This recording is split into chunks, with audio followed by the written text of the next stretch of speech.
Uhali gani mtazamaji wa TVE, karibu katika taarifa ya habari, tukujuze yale yaliyojiri tuliokuandalia kutoka chumba cha habari.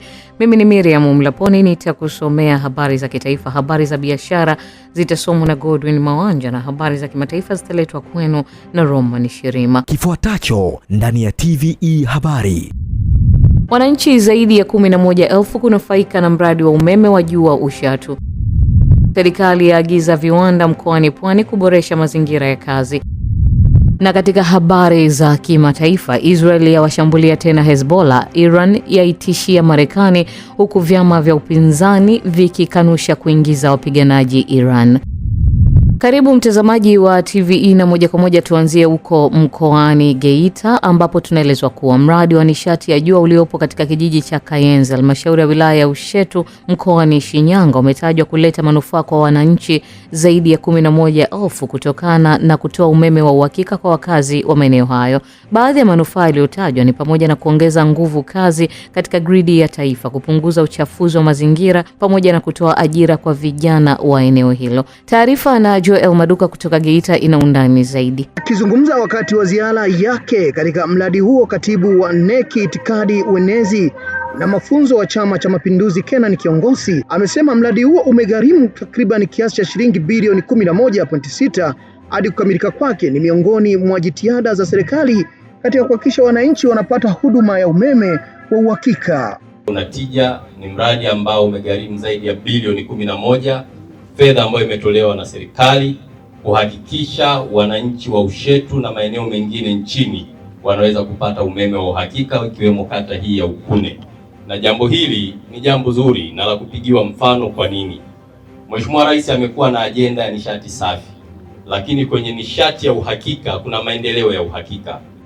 Kwa upande wake, mbunge wa jimbo la Ushetu Dr. Emmanuel Cheleani ametumia nafasi hiyo kuiomba serikali kuhakikisha umeme unasambazwa katika vijiji na vitongoji ambavyo bado havijafikiwa ili wananchi wengi zaidi waweze kunufaika na huduma hiyo muhimu. Ya muda nilikuwa naomba sasa wananchi wa kata ya Ukune na vijiji vyao na vitongoji vyao vyote wapelekewe umeme haraka katika vitongoji vyao, waweze kufikishiwa vyote ili wananchi hawa wafurahie, kwa sababu ndio walipokea mradi huu. Nataka nimwahidi mbele yako hapa leo, vitongoji 100 na ngapi vilivyobaki kabla hatujaenda kwenye uchaguzi wa serikali za mitaa, Ushetu yote itakuwa tumewasha umeme. Mbali na kutembelea mradi huo wa nishati ya jua, kiongozi pia alitembelea daraja la Uloa na Ubagwe na kujionea maendeleo ya ujenzi wake ambao umetajwa kugharimu shilingi bilioni 13.3. Changamoto nyingi kubwa miaka ya nyuma iliyopita, watu wengi walipoteza maisha yao kwenye huu mto huo. Kwa huruma ya Mama Samia na mbunge wetu Cherehani na mawaziri wote, alipopeleka hichi kilio, hatuna cha kuwapa bali ni kuombea kwa Mungu. Wakati tunaingia hapa, ninapoangalia huu mradi, ni mradi mkubwa sana. Ni mradi ambao inavyoonesha kwa kipindi cha nyuma kulikuwa na adha kubwa sana hapa, kwamba wananchi walipata shida kubwa, namna ya kuvuka, namna ya kupata mahitaji na mambo mengine mengi. Baadhi ya wananchi wa eneo hilo wameelezea changamoto na adha walizokuwa wakipitia kabla ya kukamilika kwa daraja hilo, wakielezea kuwa sasa usafiri na shughuli za kiuchumi zimekuwa ni rahisi zaidi. Zamani tulikuwa tunapata usumbufu, yani kuvushwa na tumbwi, hadi kwa uchumi ulikuwa umeshuka, ila kwa sasa hivi uchumi umepanda, yani mambo ya zao ya tumbaku tunapitisha vizuri, kilimo kama vizuri, hatupati shida yoyote ile. Changamoto ambayo tulikuwa tunapata hapa kipindi kilikuwa bado haijajengwa daraja, yani tulikuwa tunateseka sana wananchi. Yani kilikuwa kipindi kwenye mvua, daraja ambalo unaliona pale lilikuwa ni dogo, maji yalikuwa yanafunika, inabidi hadi kuvusha kwenye kwenye chombo cha kuvukia. Ziara ya katibu wa NEC itikadi, uenezi na mafunzo wa CCM Kenan Kiongosi inaendelea mkoani Shinyanga, ambapo leo ni siku ya pili tangu kuanza kwa ziara hiyo yenye lengo la kukagua miradi ya maendeleo na kuangalia uhai wa chama pamoja na kuzungumza na wananchi. Asante sana Joel Maduka kwa taarifa hiyo. Naibu Waziri wa Nchi, Ofisi ya Waziri Mkuu, Kazi, Ajira na Mahusiano, Rahma Kisuo ameziagiza management za viwanda mkoani Pwani kuboresha mazingira ya kazi na maslahi ya wafanyakazi ili kuwa na uzalishaji endelevu na wenye tija. Recho Chacha ameandaa taarifa zaidi ambayo inasomwa hapa studio na Mohamed Jamal.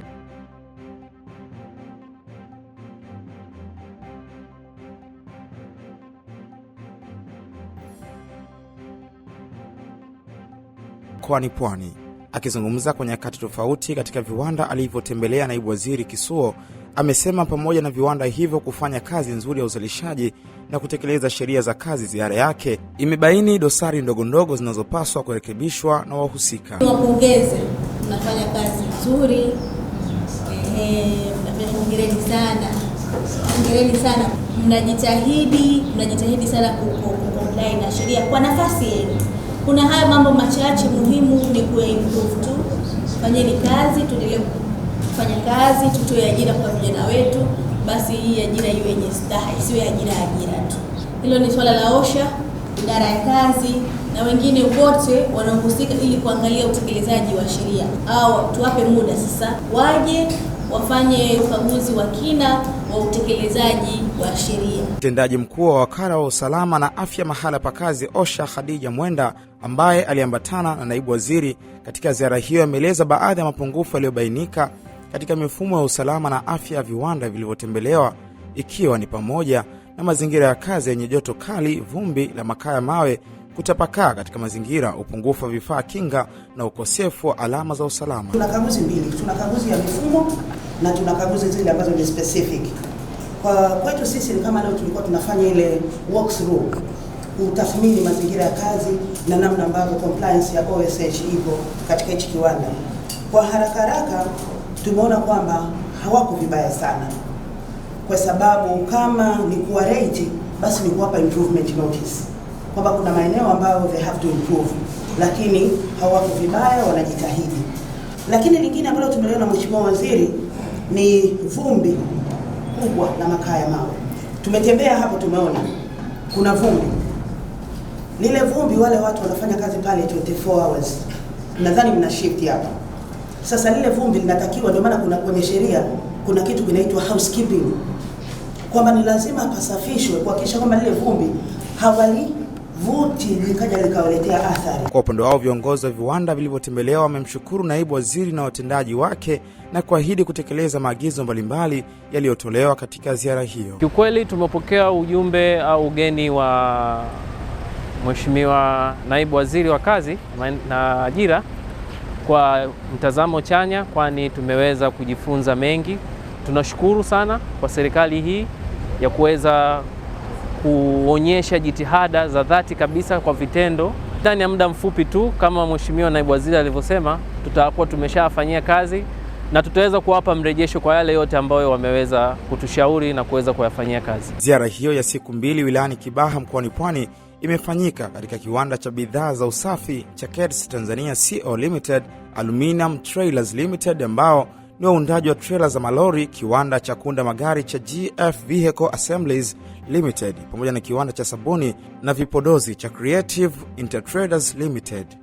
Asante sana Mohamed Jamal kwa taarifa hiyo.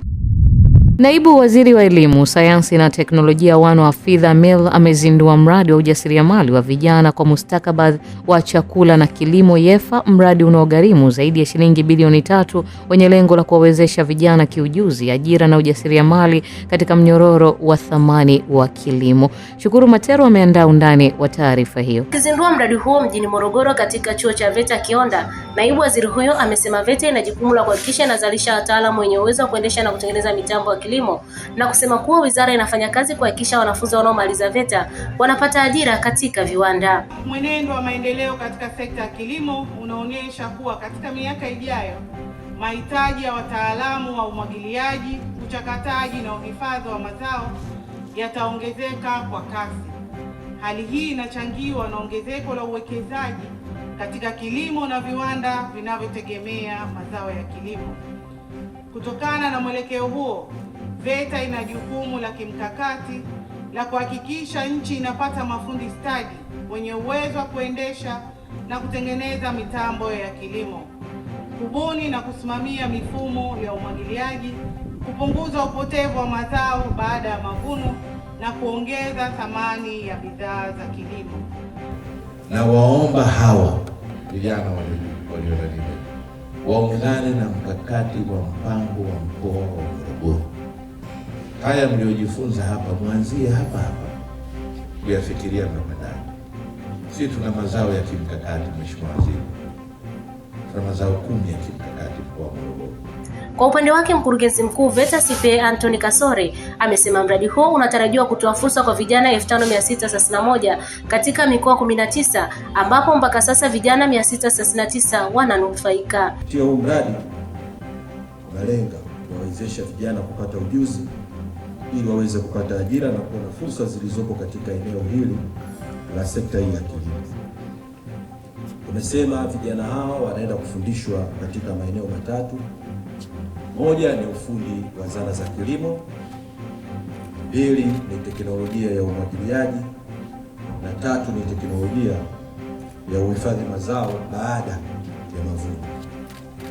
Vijana ambao wanaenda kupata mafunzo haya na kupata fursa hii tutawawezesha pia mwisho wa siku kuja kuwa na ujasiriamali, lakini pia kutekeleza shughuli katika maeneo ya vijiji, maeneo ya miji ambao wanafanya kilimo, na kutakuwa na wataalamu ambao wa kutosha katika hilo eneo. Nimeweza kujifunza njia bora zaidi kwangu mimi, nimeona inaweza ikanisaidia kwa kipato kingi kwa muda mchache, ni njia ya drip irrigation. Shukuru Matero, TVE, Morogoro. Asante sana Shukuru kwa taarifa hiyo. Taasisi ya kuzuia na kupambana na rushwa TAKUKURU mkoa wa Temeke imemfikisha mahakamani Askofu Renatus Joseph Nyalali wa kanisa la Hosanna Assemblies of God kwa tuhuma za kugushi nyaraka na kutoa taarifa za uongo ili kujipatia kiwanja chenye thamani ya shilingi milioni 60. Recho Chacha na undani wa taarifa hiyo ambayo inasomwa hapa studio na Mohamed Jamal. Akizungumza leo jijini Dar es Salaam, naibu mkuu wa TAKUKURU mkoa wa Temeke Ismail Bukuku amesema hatua hiyo imechukuliwa baada ya kukamilika kwa uchunguzi uliofanyika kufuatia taarifa iliyotolewa na mmoja wa warithi na wasimamizi wa mirathi ya marehemu Ali Khamaf Hilal. Amesema kwa mujibu wa mashtaka, kati ya mwaka 2021 na 2022 mtuhumiwa alighushi nyaraka zenye saini za wanafamilia wa marehemu kwa lengo la kujipatia umiliki wa eneo la ardhi lililopo mtaa wa Kizani Geza Ulole wilayani Kigamboni. Kutokana na ushahidi uliokusanywa na kufanyiwa uchambuzi wa kitaalamu, TAKUKURU imefungua kesi ya jinai namba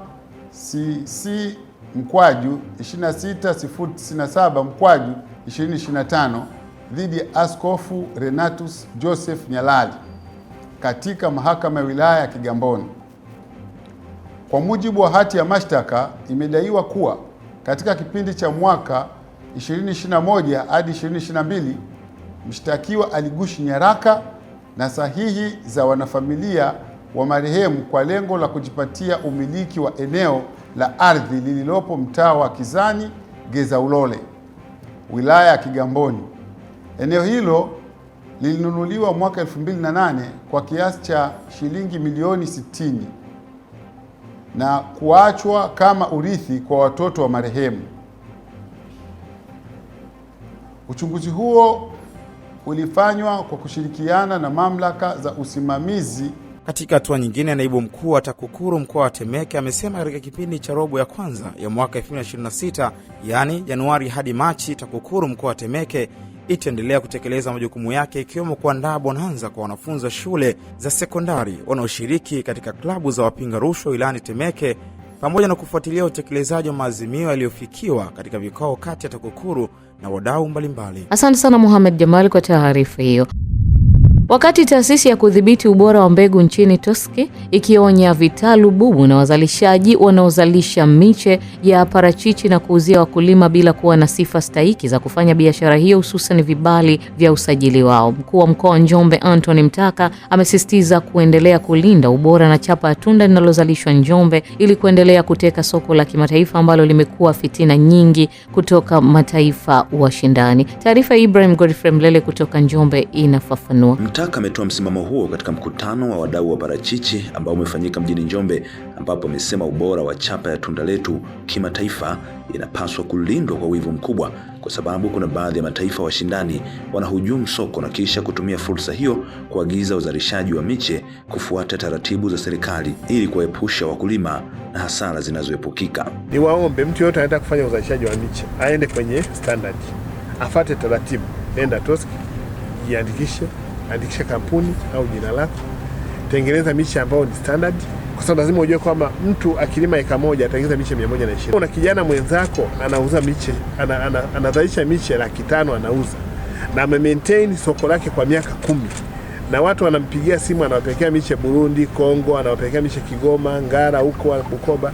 Kwa nini wewe unayekuja leo uingie kwenye kuchakachua? Umuuzie mtu mche ambao haujaandaa vizuri, kesho akaenda kupata hasara kwenye shamba. Ili protect image ya zao letu, ya tunda letu, kwa sababu parachichi la Njombe lina ushindani mkubwa kwenye soko la kimataifa. Kuna mara tulipata experience mpya. Mtu ameenda amesema Njombe Kenya. Njombe Kenya? Ndio.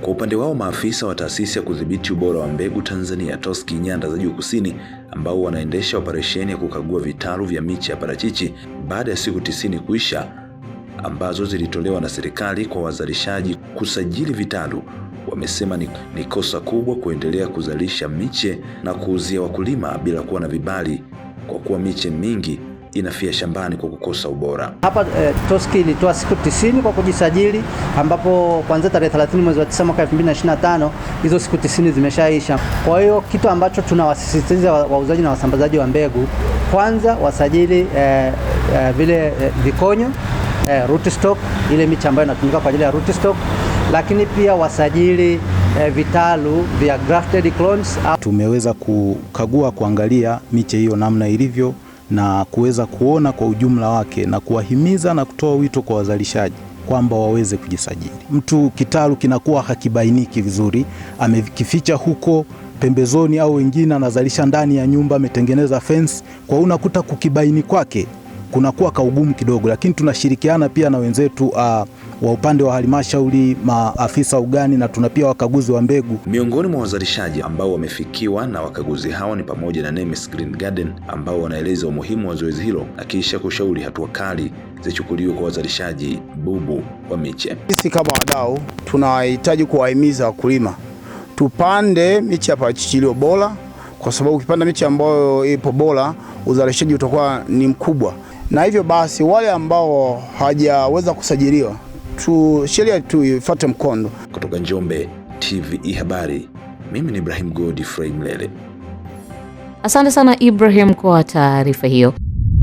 Ili kusukuma agenda ya kijinsia, wanazuoni wameshauriwa kuwasilisha tafiti zenye ushahidi wa wanawake waliopiga hatua za maendeleo na uongozi, kwani zitaleta msukumo kwa ajili ya kubadili msimamo. Hazlomari ana taarifa zaidi kutoka Arusha. Ushauri huo umetolewa na naibu katibu mkuu maendeleo ya jamii, jinsia, wanawake na makundi maalum, wakili Amoni Mpanju, wakati wa kongamano la 5 la kitaifa la wanawake kuelekea maadhimisho ya siku ya wanawake duniani 2026, ambalo limeratibiwa na kituo cha utafiti na uhifadhi wa machapisho ya wanawake kilichopo chuo cha maendeleo ya jamii Tengeru kwa kushirikiana na chuo cha sayansi Dar es Salaam DIT. Ongea nyie wanazuoni na mkawasilisha tafiti ni ushahidi unaotokana kwanza na uhalisia, lakini pia unaotusaidia kupima utekelezaji wa sera na sheria na mipango mbalimbali katika kuelekea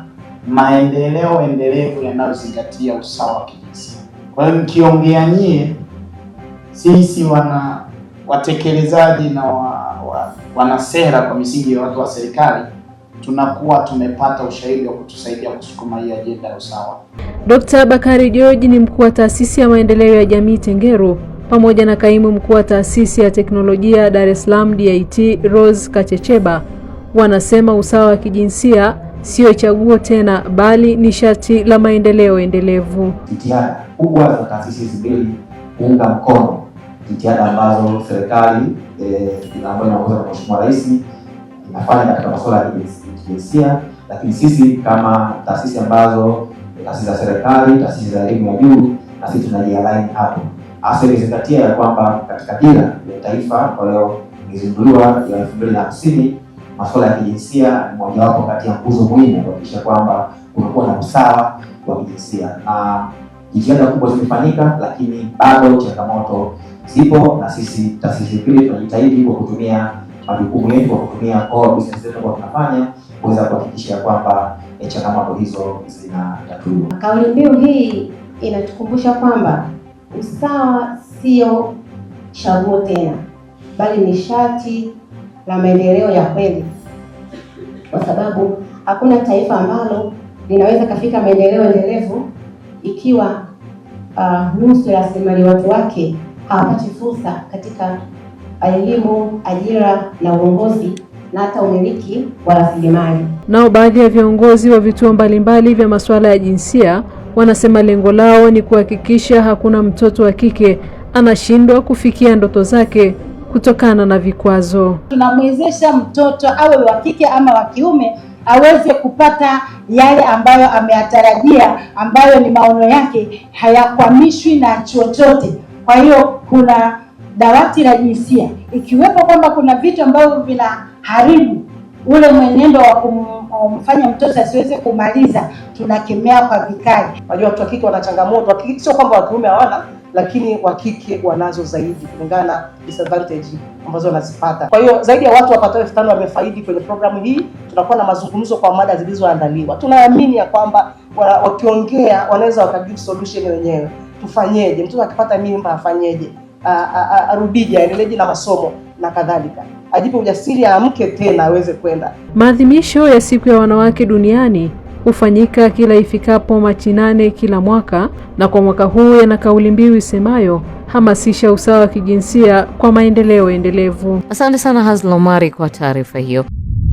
Taasisi ya Al Hikma Foundation imeanza rasmi taratibu za kuwezesha wanaume na wanawake 130 wenye uhitaji wa ndoa kupata ndoa kwa taasisi hiyo kusaidia kugharamia mahari na gharama za sherehe, ikiwa ni sehemu ya ahadi iliyotolewa na taasisi hiyo wakati wa mashindano ya kuhifadhi na kusoma Qur'ani tukufu kwa mabara yote ulimwenguni, ambapo fomu zinatarajiwa kuanza kutolewa kuanzia Machi 9 mwaka huu hadi April 10. Mrisho Mapeo anayo taarifa zaidi. Akizungumza jijini Dar es Salaam, mwenyekiti wa mashindano ya kuhifadhi na kusoma Qur'ani tukufu ambaye pia ni mkurugenzi mkuu wa taasisi ya Al Hikma Foundation, Sheikh Nurdin Kishki, pamoja na kuwashukuru wa Tanzania kwa ushiriki wao, amesema hiyo ni sehemu ya shukrani na kurejesha kwa Tanzania, akisisitiza kuwa swala la ndoa ni la kiimani na maisha. Sheikh Kishki ametaja miongoni mwa masharti na taratibu za mpango huo wa ndoa kuwa ni pamoja na wanandoa kuwa wa Tanzania, huku akisisitiza kuwa muoaji anapaswa kuwa na kazi ya kumwezesha kumhudumia mkewe baada ya ndoa. Hiyo sharti la kwanza, anayekuja kuomba fomu ya maombi awe mwanamke, amuombee mchumba wake wa kiume. Sharti la pili, awe Mtanzania. Sharti la tatu, asiwe na mume, na huyo mwanaume naye asiwe na mke. Tumeelewana eh? Yaani iwe ndoa ya kwanza. Anayetaka kuongeza mke, sisi hatuhangaiki na hao kwa sababu ana mke. Sharti la 4, awe ameposa na kukubaliwa. Na kwa mwanamke awe ameposwa, na kwa mwanaume awe ameposa. 5, mwanaume awe na chanzo cha kupata riziki. Usije ukapata jazba ukakurupuka kisa na mkasa. Al Hikma Foundation wanatoa mahari, ukataka ulipiwe, kumbe kazi huna, ukaanza kumpigisha ndefu binti wa watu, ukampa taabu. Aidha, Sheikh Kishki amezungumzia mpango wa kufadhili huduma za matibabu pamoja na masomo bure kupitia taasisi mbalimbali, ikiwa ni sehemu ya namna ya kurejesha shukrani kwa jamii kutokana na mwitikio wao kwenye mashindano hayo, ambapo amewataka Watanzania kuanza kujisajili kupata huduma hizo. Royal Polyclinic wamejitokeza kwa minajili ya kusaidia Watanzania 150. Watanzania 150 kuwapima tezi dume bure baada ya mwezi mtukufu wa Ramadhani. Yeyote anayetaka kupima tezi dume, kuna fursa za watu 150 kutoka Royal Polyclinic, na nafasi hizo ili uzipate uje hapa Al-Hikma Foundation, uandikishe jina lako, majina kamili, unakotoka na namba yako ya simu. Katika mageti yote taarifa tayari zipo. Wametoa ofa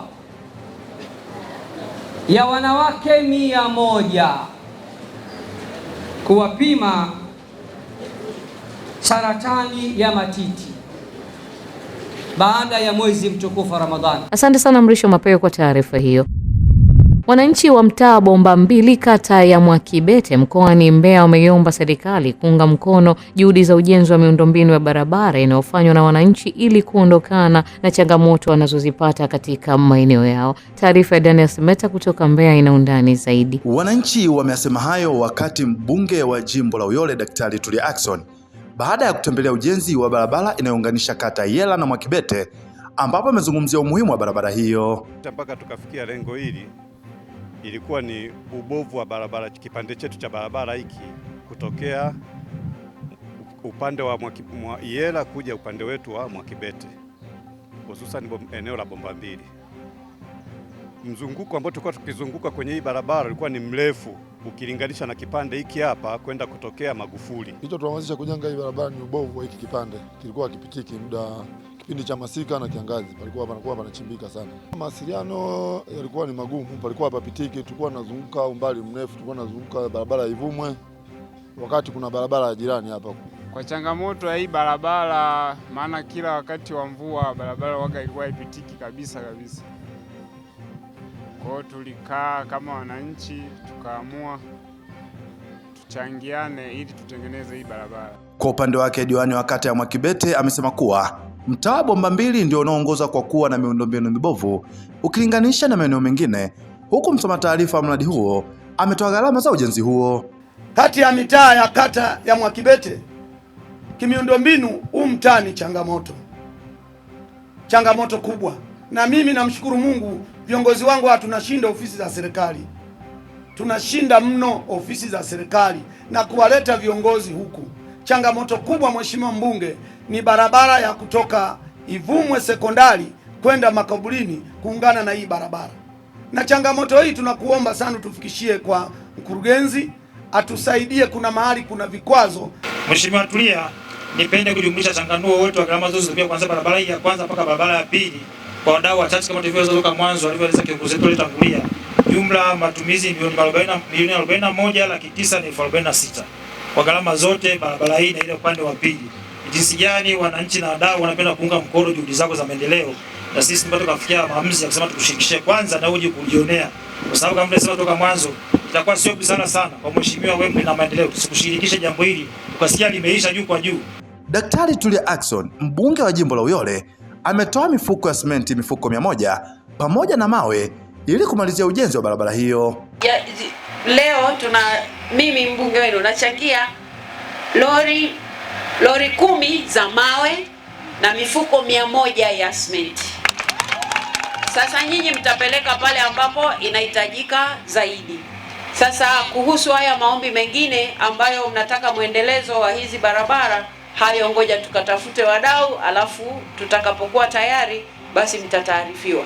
Ama kwa sababu na nyinyi ujenzi hausimami, kadri tunavyopata hao wadau, wakipatikana mmoja basi mtakuwa mnataarifiwa, jamani kuna mchango huu mdau amepatikana, kuna mchango huu mdau amepatikana, kuliko tukisubiri wote pamoja na mvua zinaendelea tunaweza kusimamisha ujenzi huu. Nikiripoti kutoka katika mtaa wa Bomba Mbili uliopo katika kata ya Mwakibete, halmashauri ya jiji la Mbeya, mimi ni Daniel Smelta, TV Habari. Asante sana Daniel Smelta kwa taarifa hiyo. Jamii nchini imetakiwa kutambua na kulipa fadhila kwa Mwenyezi Mungu kwa kufanya dua, sala pamoja na kuwawezesha futari kwa makundi yenye uhitaji katika kipindi cha mwezi mtukufu wa Ramadhani ili kuhakikisha funga zao zinakubalika na Mwenyezi Mungu. Gula Kimsola ana taarifa zaidi. Rai hiyo imetolewa jijini Dar es Salaam wakati wa zoezi la kufuturisha zaidi ya wananchi 1000 kupitia kampuni ya mawasiliano simu za mkononi ya Yas kwa wakazi wa eneo la Mbagala, ambapo akizungumza mwenyekiti wa BAKWATA kata Kibonde Maji Mbagala jijini Dar es Salaam, Alhaji Abdalla Chibiko amesisitiza jamii kuendelea kukumbuka fadhila kwa Mwenyezi Mungu na kutenda matendo ambayo yanampendeza Mwenyezi Mungu, hususan katika kipindi hichi cha mwezi mtukufu wa Ramadhani. Sababu ya wao wamekumbuka fadhila za wateja wao na jamii kwa jumla, na wao pia wanamshukuru Mungu kwa hili, kwa kuwaletea iftari hapa Mbagala kwa sababu ya kumkumbuka Mwenyezi Mungu kwa fadhila kwa fadhila na jamii ambayo wanafanya nayo biashara zao za mawasiliano na nini. Kwa hiyo kikubwa zaidi kwamba wao wamekumbuka fadhila kutoka kwa Mwenyezi Mungu na wao pia wanalipa fadhila kwa waumini. Haya mambo tuwaombee Mungu hawa jamaa, kwa sababu bado wanafanya mambo yenye msingi, kwanza kutuletea mawasiliano na mambo mengine ya kijamii kama haya. Kwa hiyo tuwaombee Mungu ili. Kwa upande wake mkurugenzi wa Yas kanda ya Dar Kaskazini Robert Kasulwa amesema kampuni hiyo imewaleta pamoja na kufuturu kwa pamoja wananchi wa eneo la Mbagala, ambapo ni zaidi ya 1000 kupitia mpango wao wa kufutulisha wananchi zaidi ya 10,000 na kuwawekea huduma za sala kupitia simu za mkononi. Waislamu wanakuwa wanazingatia sana zile swala 5. Kwa hivyo sisi kama Yas tutakuwa tunawakumbusha kila inapofika muda wa swala, lakini pia wanapata nafasi na mafunzo mbalimbali kuhusiana na mwezi mtukufu wa Ramadhan, mambo yote yanayohusiana na Ramadhan, lakini ikiwemo funga. Nini maana ya funga? Tarawih, kwa nini watu wanaenda kuswali tarawih na vitu gani ambavyo vinatakiwa kuzingatia wakati wa kuswali tarawih na mambo mengine mbalimbali ambayo yanakuwepo katika mwezi huu mtukufu wa Ramadhani. Nao baadhi ya wakazi hao wa Dar es Salaam ambao wameshiriki katika iftari hiyo wameshukuru kwa kuwezesha kupata iftari, hasa ikizingatiwa wengi wao bado hawajiwezi kiuchumi. Tunashukuru sana kwa kuweza kutufutarisha kwa siku ya leo. Wengine mambo alikuwa sio mazuri, lakini tumekuja hapa tumepata iftari. Mwingine alifunga, alikuwa hategemei kupata chochote kitu, lakini tumekuja hapa tumeftari, hivyo tunashukuru sana. Hili ni jambo zuri kabisa kutuunganisha katika jamii na kuonyesha ubora kwamba jinsi gani wanawajali wateja wao na kuweza kutujali kwa ujumla.